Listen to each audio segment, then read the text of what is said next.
In this world, we have two choices: to be the creator or the created.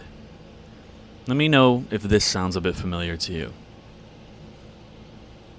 The term victimization comes into play when we start losing control over our lives. Furthermore, it's not only the control over our lives that we lose, but how we relate to our lives. A victim is somebody who cannot accept responsibility for anything. It's always someone else's fault. I'm going to give you a news flash if that sounds like you. Everybody is experiencing something that they don't necessarily want to experience. Life is happening, and life is not fair. Life is corrupt, but that does not mean that we have to be corrupted by it. Your life is in your hands if you choose to take the wheel. If you're a victim, you're somebody who probably also has a bit of a low self-worth. And this is just a byproduct of the victimization mentality. When you experience this victimization that you are really initiating on yourself, you take all of the control out of your life, and then because you have no control, your self-worth, your self-esteem, your self-image all start to decline. A victim mentality can change your life for the worst. Because what happens with the victim mentality is at first you lose control because you become the victim. And while that is plenty bad enough, what happens after is even worse. Because as you lose control, you start to believe that you don't have control. And when you believe that you don't have control by not taking control of your life, you start to get depressed because you don't have control over your life. You start to have low self-worth and low self-esteem because you don't have control over your life. You start to have high anxiety because anything might happen at any moment and I am out of control of it.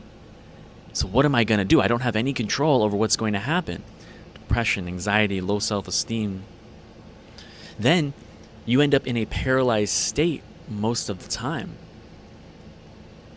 because you are a victim. You are simply at the mercy of everybody else. It's a terrible way to live. And then you start to act out towards people that you love because you want to be in control so bad, but you simply can't. I'm here to tell you that all of these things are not true. You are in control over your own life. You are in control of how you feel. And in this video, we're going to talk a little bit more about what that means and how we can actionably change this victim mentality that many people hold. Because what's the point if I don't have any control anyway? This is the plight of the victim mentality. And so I want to give you an exercise, an actionable thing, not just me talking to the camera. Something you can do to help with that victim mentality that takes over your life. So because this victim mentality is something that we can control, we need to be aware of when it appears. And it will appear. It always appears in everybody's life all the time. Because there are things that are outside of our control. So when you experience something that puts you outside of your control, do the following. Stop everything in that moment. Go into another room. Find a quiet place where you can be alone. And take 5 breaths in and out for a total of 10 counts. 1 in, 2 out, all the way to 10. What you're doing in this process is regulating your nervous system and destimulating your nervous system. And once you have a clear mind that is not rife with overactive thoughts of victimization, you are then going to simply sit in silence with this thought or this idea that you have no control. And as it starts to subside, you can start to replace it with a positive affirmation, something that will actually take you out of the victim mentality. I am in control. I control how I feel, and I control what I do moving forward. You may not be in control of certain aspects of your life, right? Somebody can do something to you that's outside of your control, but you can control how you relate to it. So as a victim, realize that you are not a victim. You have control. You have control over your life. You have control over the things that you say, the way that you feel, the things that you do. The first line in the Dhammapada, which was written by this very smart guy above me, says, mind is the forerunner of all conditioned things. Mind made are they.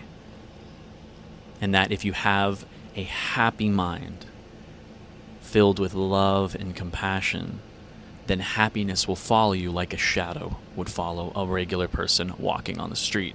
But if you have an unhappy mind full of greed and hatred, full of victimization, full of it's not fair, I want more, I don't have control, what am I going to do? I hate this, I want more of that, why don't I have that? Then unhappiness will follow you just like the wheel that follows an ox that is pulling a cart. If there are things that are in your control, then you can do the same exercise, but instead of letting that emotion simply pass, you can engage with what you need to do in that moment to make yourself happier. Remember, this victim mentality is a construct, and it will do you no favors whatsoever. Trust me. It'll waste your time. It'll make you feel low self-worth, that you're not enough. It'll make you get so down on yourself that you actually stop doing things in general. You stop living life. You become depressed. Don't let that victimization mentality overtake your life.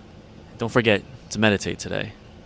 It'll help with you being mindful of how you feel and working to change the way that your brain operates for the better. May you be well.